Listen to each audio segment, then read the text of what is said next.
And it's connecting.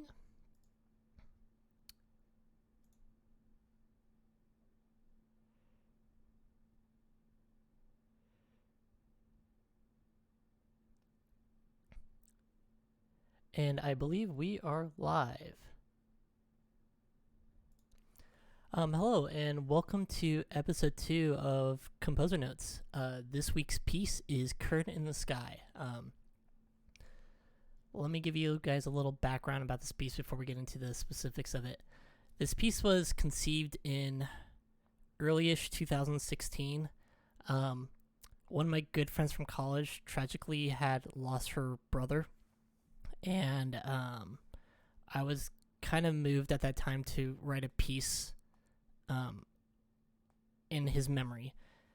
And so at that time that I had started considering writing this piece, I was also writing another choral piece and had several pieces of poetry I'd set aside, and I found one in particular that I thought was really perfect, that kind of set the whole tone of the piece, and it was something that I could basically write against and add as an optional if someone wanted to narrate with the piece. They could read this poem out. So I'm going to go ahead and read that poem for you. As you begin upon your journey to a far and distant land, I think on what you told me to help me understand. The journey will be long, but not without an end. You will find your inner peace, and all your worries will transcend. At day's end, when the sun is gone, I know it's not goodbye, because I know you are just beyond that curtain in the sky. So the poem itself describes a journey that a loved one might go on, and eventually all of us have to go on. And even though sometimes we can't go on that journey with them, it describes that, they're not always far from us, that, they're just, beyond that scope of our grasp, but they still are there and with us and present, and they're in a much better place. So with that said, that's what I kind of went about when I was writing this piece. And this was a really hard piece for me to write because it was so emotional. So I ended up writing this piece in probably about 6 or 7 months. It's just because I could only write so much, and then I had to stop physically. Like, it was just not it was emotionally draining on me for the most part. And it came out better because of that. It wasn't a rush. So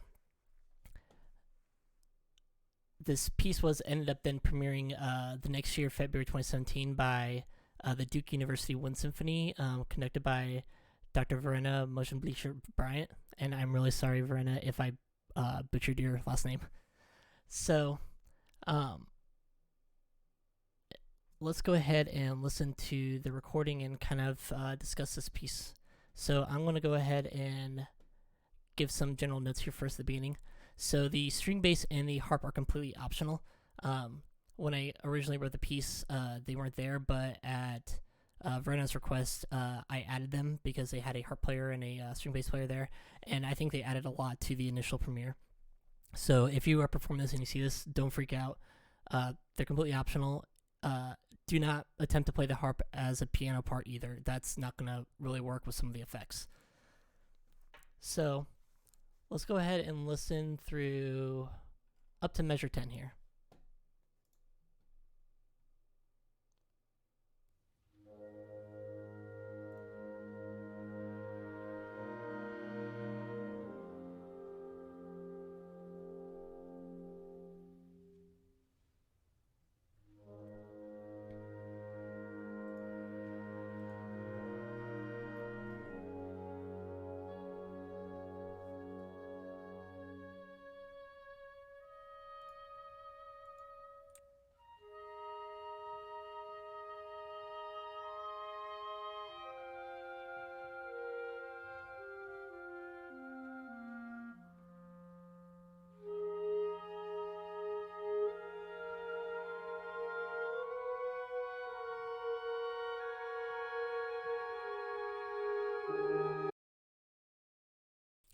Okay, so that was measure 1 up to measure 10. So A couple things to kind of pay attention to. So, um, I could have wrote these phrasings right here as 2/4/4 bars, but I deliberately wanted that space between the phrasing. So really, these clarinets are stacked in these open fifths. So really pay close attention to the balancing properly between all of them. Your main melody motive was first kind of comes out here in the low winds in the bassoon and in the bass clarinet. I really wanted that low, earthy, reedy sound. It kind of helps sets the tone. You'll notice that right at the beginning, the clarinet one has 2D-1, so you're going to have one player that is not going to play this whole line because they need to play this line with the oboe. Originally, I had this written for both oboes, but I was thinking about them trying to play this part in tune right here, and wasn't exactly going to work out the way I wanted it. So by putting the clarinet, I still kind of get that same tonal register, and not really having to worry about, the saying you can't really tune two piccolos, you can't really tune two oboes. So this kind of avoided that problem right there. So yeah, the bassoons and the bass clarinets really kind of help deliver this really earthy sound for me. And then we go back into this use in division. The important thing here is if you have a moving line, you really have to bring it out, more so than these sustained long notes, because the moving line is where the interesting stuff is happening. Basically, this one player essentially goes back to the solo as well too here. They can also, for this clarinet soloist, they can add a natural crescendo if they really wanted to. If they want to start a little bit softer than mezzo forte, they can do that there as well too. Other than that, these last two bars up to measure 10, really watch your balancing. You have one player per part here, alto saxes. You can not have to do one player per part necessarily on them, but if you're having tuning and balancing issues, especially going into measure 10, feel free to go ahead and move that down to one player per part. So let's go ahead and play measure 10. Up through measure 14. And I'll talk about that quick.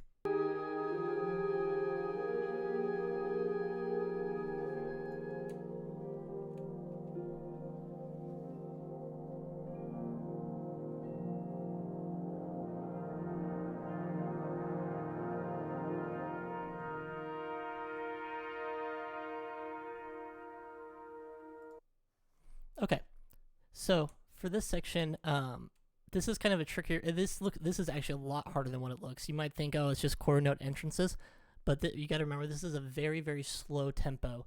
So this is really tricky to not only get these timed out right, but making sure like the horizontal and vertical entrances of the vibraphone with all the brass kind of descending entrances are lined up. And this was kind of a problem that you'll really notice on early on, and like even if it sounds slightly off, it just doesn't feel right. So pay really close attention to that, and also the dynamic phrase markings here. They do a great job of just allowing those to naturally swell up and then swell down, and you shouldn't be able to tell when the mid and low brass fade out within the high brass kind of crescendoing in. It should naturally go from one phrase to another. So let's go ahead and listen to measure 14 through. Let's do measure up through measure 20 because there's a lot of stuff to unwrap there.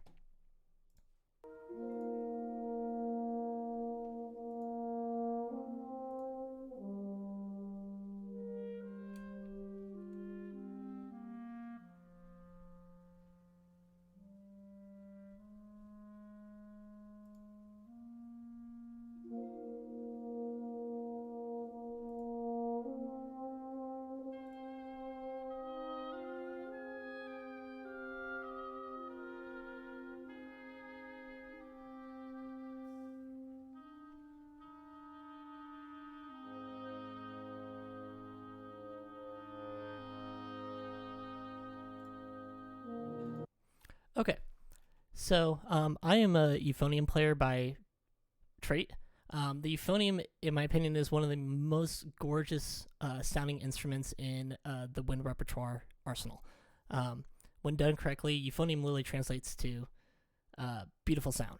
I'm sure there's other instruments that have something similar meaning, but euphonium is known for having this really nice dark timbre. So as a euphonium soloist, when you're playing out these phrasings, really have nice strong breath support there, starting especially at measure 14, and don't be afraid to add a little bit of natural vibrato on the whole notes. This will help kind of give you that more singing effect and help you stand out a little bit more against the clarinet. And the clarinet soloist, don't be afraid to really play that out and accentuate the dynamics there. Once again, we have the same thing again. Make sure the entrances are also lined up here like measure 14 and 17 as well.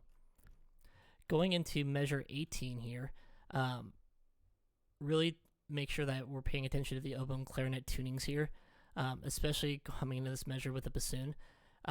This is a lot harder than what it looks. So we have to not only make sure that your dynamics are correctly phrased down and phrased up at the same time, but that they're also lined up so that, you know, everybody decrescendos down to beat 3, and then recrescendos up to beat 4, and decrescendos back beat 4/5 to measure 1, beat 1 of this next measure.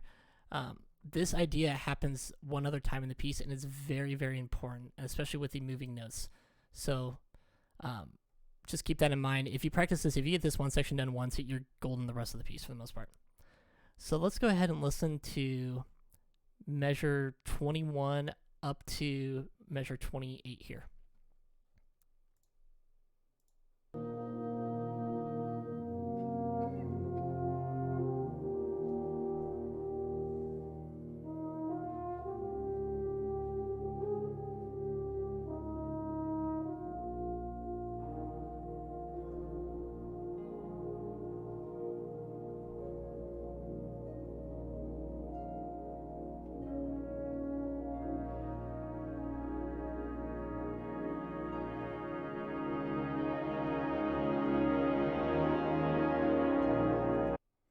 Okay, so we have that same idea again where you really need to make sure the entrances of the vibraphone, and if you have your harp, line up with the entrances of the brass in this cascading effect. That's really important, so there's not really any kind of like phasing that's going on. Euphonium soloist at measure 21, this is where you really get into that singing range. It's in our upper tessitura of what we can really play and still sound singing. So you need to have really strong breath support here. You do start out at a mezzo piano, but I would actually recommend starting this whole phrase out as a mezzo forte and crescendoing up to a forte right here at the G at measure 23, and really allowing that to sustain out. That's all I have for that section right now. So let's listen to measure 28 through 33. There's not much there I can explain, but let's listen.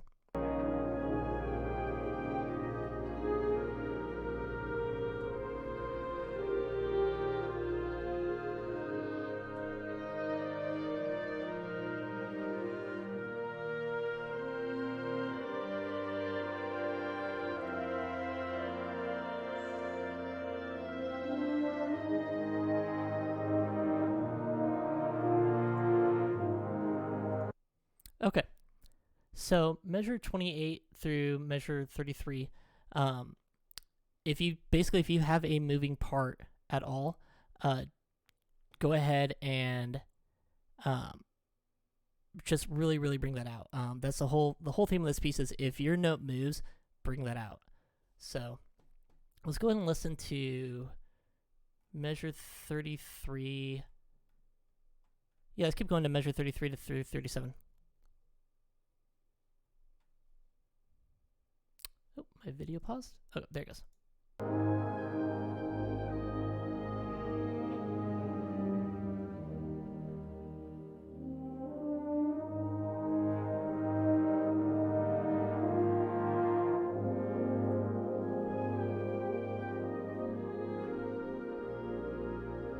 All right, I'm going to pause that right there.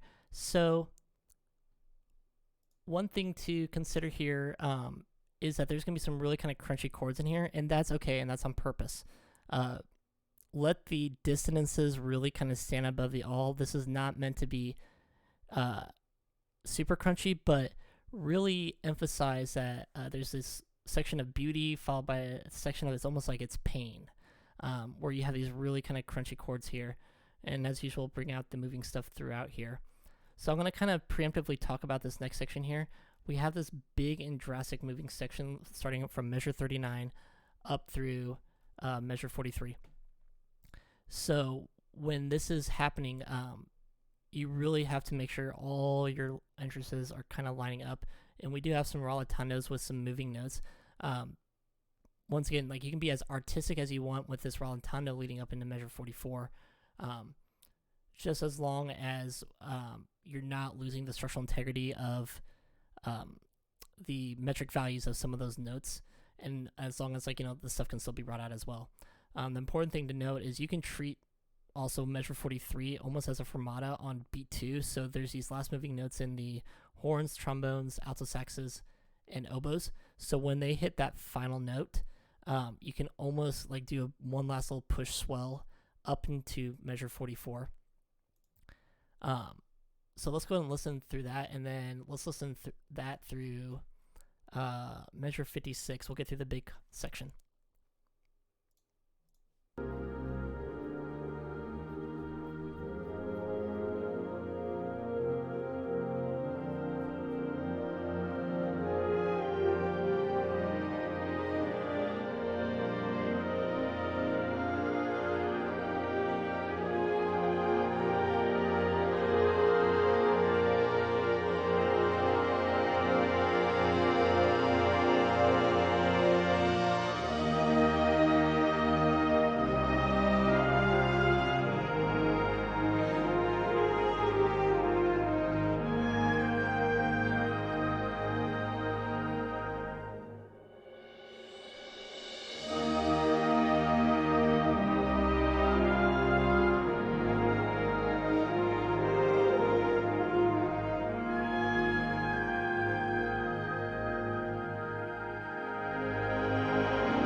Okay, so for that section, the big thing I can just strongly emphasize is just breath support and breath control throughout this entire thing. We want the biggest, warmest sound that we can possibly make. We've gone through kind of a really slow section, and so we've had this massive rallentando where we're kind of going to go into a faster tempo, and that's okay. So as a conductor, you are feel free to play with this tempo a little bit, kind of, speeding up, slowing down as you see fit. On measure 47, this is really important that everybody cuts out by beat 3 and use that opportunity to take a big giant breath without actually making it noticeable. That's why we have a suspended cymbal down here to kind of cover up everybody's breathing. And then having another major entrance right there on measure 48. So no changes in dynamic volumes at all up through here, up until about measure 50. Really accentuate this decrescendo up into the crescendo again, up into next measure. On some of these parts, I say only one part top if they can play the notes gracefully. I really can't emphasize that we don't want anybody kind of fracking like Caesar stuff, but most good groups should be able to handle that part no problem. Leading up into this 5/4 measure, there's a decrescendo to a pianissimo. You can start that decrescendo a little bit earlier in the previous measure. I believe that's 55. As long as the entire group is kind of faded out by beat 5 of this 5/4 bar, the last two people that should be kind of playing are clarinet 2 and clarinet 1, with clarinet 1 holding this fermata into 57. Look to the clarinetist of like when they want to, like when they can't hold it basically enough anymore, and allow them to kind of start naturally fading out into 57. So let's go ahead and listen to measure 57 through, let's do the sax quartet section. So yeah, let's listen to 57 up through, let's just do to the end.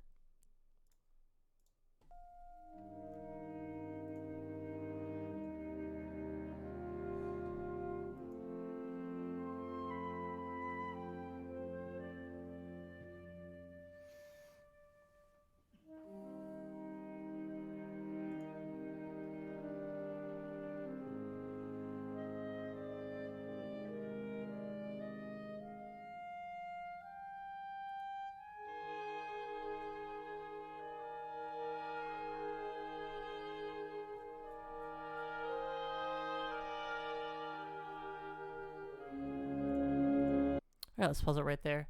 So let's talk about this section right here. So at measure 57, in the sax part, I would highly recommend treating that like a sax quartet. So really only one player per part. This will help kind of like well balance with the solo, so we kind of get going on here in the woodwinds. On this 5/4 bar, we've seen this measure before. This is the same kind of idea that we had back at measure 20. So same idea, really follow closely those dynamic markings and really watch the phrasing there as well. So let's listen to the last brass chorale to the end.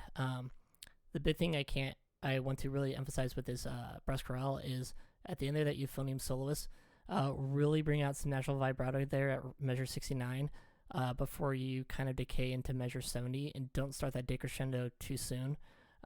You really want it to be like one last kind of like longing note.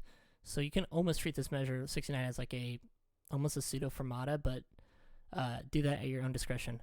So let's go ahead and listen to that to the end.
Okay, so at the ending here, this idea is brought back again once from the beginning. So same kind of concepts here apply.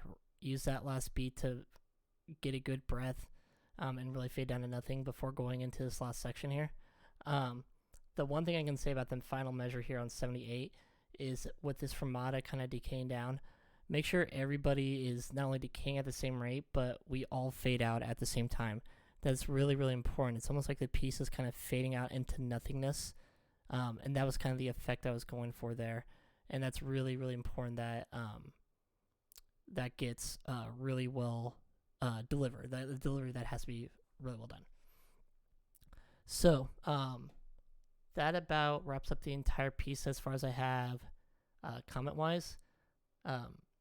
I hope that you found this really informative and helpful, and I hope this really does help your performance of this piece in the future. This is a really important piece to me. There's a lot of personal connection with it, and so it's a piece I'm most proud of so far. So thank you again for watching today, and I will see you on the next episode of Composer Notes. Goodbye.